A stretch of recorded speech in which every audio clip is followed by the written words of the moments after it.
ग्वालियर संगीत की पवित्र धरा, जहां सुर सम्राट तानसेन की परंपरा ने भारतीय शास्त्रीय संगीत को नई ऊंचाइयां दी, वहीं इस वर्ष आयोजित हुए 100वें तानसेन संगीत समारोह में एक बड़ा सवाल खड़ा हो गया। विश्वविख्यात सरोद वादक पद्म विभूषण उस्ताद अमजद अली खान, जो स्वयं तानसेन की परंपरा के प्रतिनिधि हैं, को इस समारोह में आमंत्रित नहीं किया गया। इस अनदेखी से आहत उस्ताद ने ग्वालियर प्रवास के दौरान अपने पैतृक आवास सरोद घर में मीडिया से बात करते हुए अपनी पीड़ा साझा की। उस्ताद अमजद अली खान ने कहा, दुनिया हमें बुलाती है, अमेरिका और रियाद में इंडियन एम्बेसी हमारे कॉन्सर्ट आयोजित कराती है। देश के हर कोने से हमें सेवा का अवसर मिल रहा है, लेकिन अपने ही शहर, अपने ही प्रदेश में हमें स्थान नहीं मिला। यह अफसोसजनक है। उन्होंने बताया कि वे मुख्यमंत्री डॉक्टर मोहन यादव से मुलाकात कर इस विषय पर चर्चा करेंगे और अनुरोध करेंगे कि उन्हें अपने ही प्रदेश में संगीत सेवा का अवसर दिया जाए। तानसेन संगीत समारोह भारतीय शास्त्रीय संगीत का सबसे प्रतिष्ठित मंच है, जिसकी गूंज पूरे विश्व में सुनाई देती है। यह विडंबना है कि जिस परिवार की जड़ें इसी परंपरा में रची बसी हैं, उसी को दरकिनार कर दिया गया। उस्ताद ने कहा, हम तो तानसेन वंश के गुलाम, ताबेदार और प्रतिनिधि हैं। संस्कृति विभाग की योजनाएं कुछ भी रही हो, लेकिन कम से कम हमें हर साल आमंत्रण तो मिलना चाहिए। हम अगर व्यस्त होंगे तो नहीं आ पाएंगे, लेकिन अगर समय होगा तो जरूर शिरकत करेंगे। उस्ताद ने इस मौके पर आज की वैश्विक राजनीति पर भी गहरी चिंता व्यक्त की। उन्होंने कहा कि 21वीं सदी में भी दुनिया धर्म के नाम पर बटी हुई है। रूस यूक्रेन और फिलिस्तीन इजराइल संघर्ष इसका उदाहरण है। संगीत, जो हमेशा दुनिया को जोड़ने का माध्यम रहा है, वह भी इस नफरत की राजनीति से अछूता नहीं रह गया है। उन्होंने दुख जताया कि अब शिक्षा भी इंसान के अंदर से नफरत को खत्म नहीं कर पा रही है। उस्ताद अमजद अली खान ने इच्छा जताई कि वे अपनी 3 पीढ़ियों के साथ ग्वालियर में एक भव्य संगीत समारोह करना चाहते हैं। उनके पुत्र अमान अली बनगश और अयान अली बनगश भी विश्वविख्यात सरोद वादक हैं।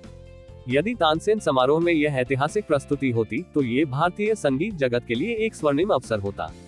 2 दिवसीय प्रवास पर पधारे अमजद अली ने कहा कि ग्वालियर, जो कि संगीत साधना की तपोभूमि रही है, को अपनी ही संतानों को सम्मान देना चाहिए।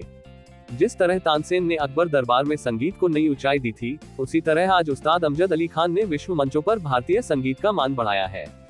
क्या अगली बार तानसेन समारोह में इस परंपरा को सही मायनों में सम्मान मिलेगा? ये प्रश्न केवल उस्ताद का नहीं, बल्कि हर उस संगीत प्रेमी का है जो तानसेन की धरोहर को जीवंत देखना चाहता है। आज मुझे ग्वालियर से पत्रकार बबलू भोसले की खास रिपोर्ट। यूनेस्को ने ग्वालियर को capital town of music declare करा है, और जब मैंने ये सुना कि ग्वालियर को उन्होंने म्यूजिकल कैपिटल कहा है, तब मैंने यूनेस्को को निवेदन करा कि भाई हमारा भी फ़कीरों का टीला, जिस घर में हम पैदा हुए थे और उस घर में 4 पीढ़ी रही है, सरोद घर जो है वहीं मैं पैदा हुआ।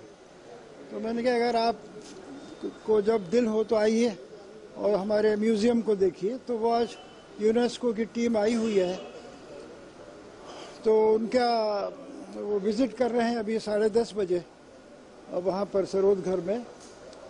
तो सरोद एक पुराना वाद्य है, रबाब जिसको कहते हैं।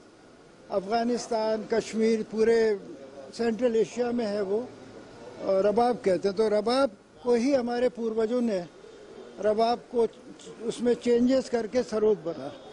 और सरोद एक पर्शियन वर्ड है, ये इसका मतलब ही म्यूज़िक है। सरोद का मतलब म्यूज़िक है। और सितार भी पर्शियन वर्ड है, सहतार यानी 3 तार का बाजा।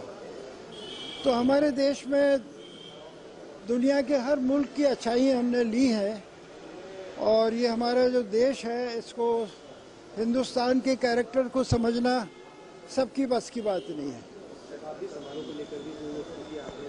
हाँ, अब यही है कि देखिए, मैंने निवेदन करा है कि हमारे नए जो चीफ मिनिस्टर मध्य प्रदेश के आए हैं, श्री मोहन यादव जी, वो मुझे कोई समय दें मिलने का। वो अगर कहेंगे तो मैं भोपाल चला जाऊंगा, और अगर वो दिल्ली आते हैं तो दिल्ली में भी मैं मिल लूँगा। तो हम यही चाहते हैं कि भाई हमें सेवा का मौका दो। दुनिया हमें बुला रही है। अभी अमेरिका से हम लौट रहे हैं, बहुत कामयाबी।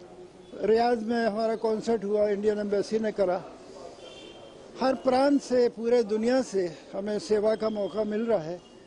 लेकिन हम चाहते हैं कि एक दिन मेरे अब ग्रैंड चिल्ड्रन भी साथ में बजा रहे हैं, 12 साल के ट्विन बॉयज़ हैं वो, अबीर और जोहान। उनको लेकर हम लोग ग्वालियर में एक कॉन्सर्ट करना चाहेंगे।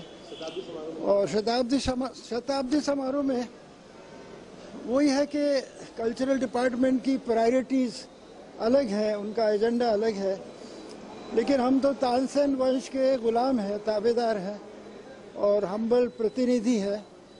तो तानसेन समारोह में हर साल हमको कम से कम न्योता तो भेज दें, हम अगर बिजी हैं तो नहीं आएंगे और अगर फ्री हैं तो ज़रूर आएंगे। अब मैं मुख्यमंत्री जी से मिलकर आगे की कार्रवाई तय करेंगे। धन्यवाद, नमस्कार।